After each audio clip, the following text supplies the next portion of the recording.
Prepare to get gassed because it's time for the Week in Gear. This week, a walrus takes on two wolves, and this little box breaks the guitar internet.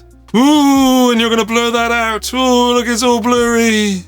This show is sponsored by Sweetwater. More about them in a little bit. Okay, let's kick off this week's most exciting gear releases with something spooky. Gordon Smith have released the Geist range, which means ghost in German. This is a lightweight, 80s-inspired kind of stratty-looking, shreddery thing. The Geist features an 𝗏𝗡𝗪 body. I did look up how to pronounce that. 𝗏𝗏𝗪. O-B-E-C-H-E. It's got a flame maple cap, roasted flame maple neck and fingerboard with a 12 to 16-inch compound radius and 24 stainless steel frets, with also a comfort access heel carve. As for electrics, they've got hand-wound, custom-voiced Alnico 5 humbuckers, with partial load splits and a three-way selector. And I guess a partial load split is exactly what it sounds like. It's not a complete split, partial, not entire, not 100%. I'm going to say 72%. Who knows? Could be right. Anyway, they're available in 4 colors: cobalt, carbon, flare, and lava, which is blue, grey-black, I think red, and some sort of burst. And those are the specs of the release. But Gordon Smith have a custom shop, and they're very vocal about offering custom versions of the Geist should you want something different, like 22 frets, for example. Interestingly, they're focusing a lot on keeping the weight at around 7 pounds, making sure that these are not huge beasts of wood.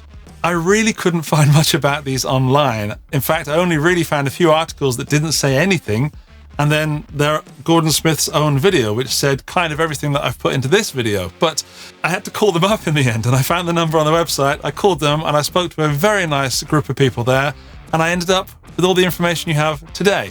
So, I'm now on their mailing list, their PR list, and I'll have more information should they release anything else. I really want to talk about things like Gordon Smith guitars because they used to be, well, in my life at least, a really big name, and I think they're getting back there now. Anyway, the release video that they have is great, and the player that plays is called Matt, and he plays wonderfully, and it sounds fantastic, and I really love the look of the Geist. They look like Fano made something between a Strat and a Music Man, and I dig it. That was a long tirade, wasn't it? These are available directly from Gordon Smith or around the world at around £1,999. Who are you going to call? Gordon Smith. Number 4 on my list of the most exciting gear releases this week is from Friedman, the Friedman IRD Preamp. This double pedal has 2 independent channels taken from the 𝗬𝗓𝗪 and the twin sister. Each channel has a gain, a 3-band EQ, and volume, plus an independent boost. Both channels also have a bright switch and a structure switch, but I don't know what that is. And you can also select from 3 IRs per channel or disable them entirely should you want to use an external IR loader or something like that. I guess you could also go into a power amp and then put it through a real cab. There's an FX loop, it's got USB, it's got headphones out, it's got MIDI control, and 2 actual tubes, which are apparently running at a high voltage. Danger, danger, high voltage. The Friedman IRX was based on a Plexi and a BE100. This IRD is based on a JTM 45 from Marshall. And as this is the second of the series of preamps from Friedman, I think they've improved. I think I prefer this one to the IRX. This one looks good, sounds pretty damn good, and if you want to add a tube-based preamp to your board and have lots of control over how you sound, the Friedman IRD looks like a pretty good option, if the price of about $500 isn't too much to put you off. It's not budget gear, it's professionally priced gear. Before we get to number 3 on the list, it's now time to talk about this week's sponsor, Sweetwater. And while we're doing that, I'm going to get a drink. Yep, Sweetwater are this week's sponsor, and I'm going to give you 3 reasons why you need to visit them. Number 1, they've got some cracking deals on at the moment. If you go to their homepage and click on deals and then click on guitars, that'll bring you to the guitar deals. And bang, right at the top is $20 off 2 Keeley pedals, and they're pretty new. If you still don't have a Katana 50 amp, there's $40 off those. There is a Squier Sonic Mustang for $180 there. Reason number 2 to visit Sweetwater, they always have a giveaway on. To get there, go back to the top of the homepage, go to giveaway, and there is a $2,000 PRS up for grabs. And if that's gone by the time you see this, there is always a giveaway, so something equally as shiny will be there instead. And reason 3 for visiting Sweetwater is that if you use my link, which is in the video description and first comment, you support this channel, which means I can bring you more shows like this one. And as a bonus reason, don't forget the Sweetwater 55-point inspection checklist. Sweetwater, thank you for sponsoring the Week in Gear. Now on with the show. This is the part where I say that if you're enjoying this weekly show, consider that subscribe button wherever it is, and, the thumbs up button so more people get to see it in the future. Thank you! Number 3 this week is a pedal that I have right here with me, the Walrus Audio Monumental Harmonic Stereo Tremolo. It has 6 wave shapes, 5 tap divisions, and it's stereo! Now, I reviewed this earlier this week, and you can see that by clicking that card up there. No, not that one, Victor. That card. Thank you. The big deal for me is that the Monumental can save and recall presets. Plus, it has a live mode. And that puts it above the Monument, which is the older version of the V2. And this is, I guess it's not V3, it is Monumental, it's a stereo, but it is the V3. But the V2 is still available and cheaper than this. Anyway, you can blend between a standard tremolo and harmonic, and you can have the tremolo pan from side to side if you're in stereo. And if you want to control the parameters live, you can do so by assigning an expression pedal to any of the controls, or even multiple controls simultaneously. There's also a momentary ramp up and ramp down feature for Leslie speaker style emulations. And I love this pedal. It does everything I want and more than I need in a tremolo. It can go from beautiful, subtle coloring to full-on helicoptering. I think that the only downside to the Monumental is that not a lot of players run in stereo, which means that the roughly $300 price tag, or 320-ish pounds and euros, won't get fully used by everybody. But if you want to add some analog goodness to a stereo modeler that you're using headphones with, this is a great choice. And if you ever get the chance to try it out in stereo, do not, and I repeat, do not try the pan knob, because it will cause you to buy one instantly, and then you might possibly need a second amp. That'll be an expensive day. Blackstar are at the number 2 spot this week with the HT Series Mark III. Within the series, there are 3 amps, both available in head format and combo format, which brings us to 6 amps plus some cabs as well. Now, having this huge range within this series means I'm not going to fit in all the specs, and that's what external websites are for. So what I am going to do is run over the highlights and the stuff that I think is fun and the best stuff, which is highlights. I'm going to do the highlights. The HT1R is a 1-watt model, and in the combo, you're going to get an 8-inch speaker, which apparently is quite aggressive sounding. It has one 12AX7 in the preamp and a 12AU7 in the power amp section. It's only 1 watt, that's all it needs. The HT5R is the 5-watt model, and the combo has a 12-inch speaker, so we've jumped up in size already. This has a 12AX7 in the preamp and a 12BH7 as the power tube, and I've never heard of that before. The HT20R is the 20-watt version, and the combo has a 12-inch speaker again. I do not know if it's the same speaker as the 5-watt model. Possibly.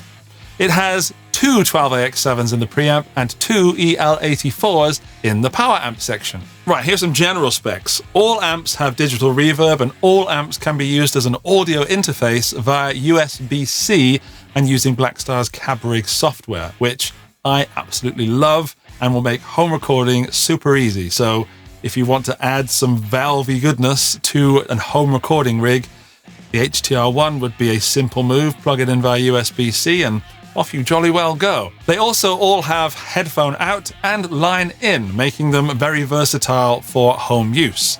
So recently I reviewed the, I can't think what they're called, ID Core series, which is the digital stuff with all effects built in. Think of this as a tube version with no effects in it apart from reverb. As for the sounds, all amps have 2 channels each, and each channel has 2 voices.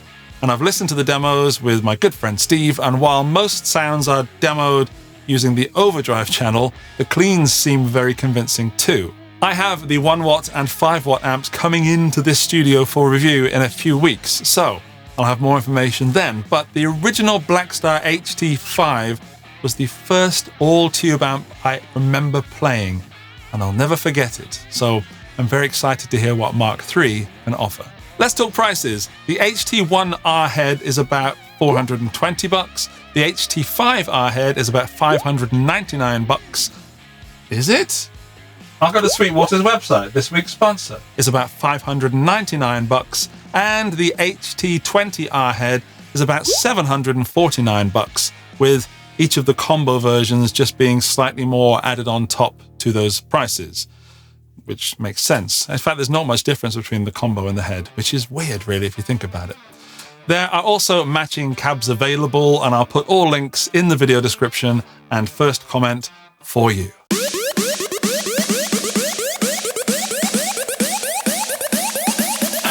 Of the week. The most exciting guitar gear release this week is from IK Multimedia. Now, the internet was bombarded I said, with videos of the game-changing Tone X1. And frankly, guitar internet has not been so upset since Fender released the Tone Master Pro.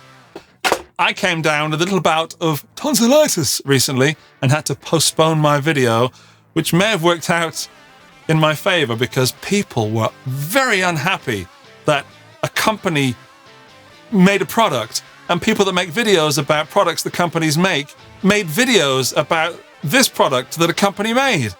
Awful behavior. Tone X1 is the baby brother of the Tone X, which looks massive next to it. There's a lot of air in there. Look at that. I will, when I do the review, I will calculate how many Tone X1s you can fit in a Tone X. But if you didn't see any of those videos this week, the Tone X1 is a compact pedal that makes playing through a capture of a rig more affordable than ever. Think of it as a Kemper in a pedal the size of a DI box, and it costs less than $200. It is the fly rig of your dreams, and it is as good as my fellow YouTubers have said, and I think it's worth absolutely every penny. The highlights are, it can store 20 presets, it supports third-party IRs, you can play captures of amps, captures of pedals, or captures of a whole rig. You can use it as an on-off stomp box or in an A/B mode. It's an audio interface, it is a tuner, and it can run off 5 volts USB or standard 9-volt power supply. This pedal is an absolute no-brainer, and what makes it most exciting is that IK Multimedia have now set the bar for this type of product. And that bar is going to have to be adhered to by every other company making this sort of product. So there's going to be a fight on, and other companies are going to have to offer products like this at a similar price, or more expensive products that have more and better features. And for us guitar players, that's only good news. And yes, some of us might be upset that a bunch of YouTubers made videos, how dare they, and fight as they will. I think so many people will have this on their board, or maybe this will be their board. It just makes absolute sense. Yes, I'm quite emphatic about the Tone X1 because I've been playing it for weeks. I had a look in the pocket of the people from IK Multimedia at NAMM back in January, and it truly is amazing. Well done, IK. Please don't unsubscribe. You know, I can't help it. It's that good. Don't leave me. Speaking of subscribe, thank you to the wonderful people that support this show on Patreon. Their names are on the screen now. Hello. And did you know there are also people supporting the show right here on YouTube? They're lovely people. Their names are on screen now. All right. If you would like your name to come up on the screen when I say that bit of the video every week, then click the join button right here on YouTube or visit my Patreon link in the video description and first comment. Here is a special thanks to the top tier members, and I read their names out. And this time I'm going to do it in a high voice that Victor is going to adjust with AI and technology and computers. Sarang Narayan, Andrew Morgan, PQ Deads, Dustin Bonney, Gary O'Neill, Josh Tanberg, Chris Huff, Doug Paget, Alenta Boston, Boom Shakalaka, Dirk. This prank is officially sponsored by Jason Welch, Buzzle, Michael Lerner, Buddha Blue, which is not Buddy Blue, by the way, it's Buddha Blue, in case you're wondering. Hugh G. Rection, Pop's Place, April Kurtz, Johnny McBadminton. That was kind of a mix between Norman's mum from Fireman Sam and a 50s housewife in American movies. Anyway, thank you, top tier members. You make my tummy rumble. Don't forget to check out the giveaway at Sweetwater using my link in the first comment and, of course, in the video description. Go there to that subscribe button, comment your pick of the week down below, and I'll see you next week. Bye-bye!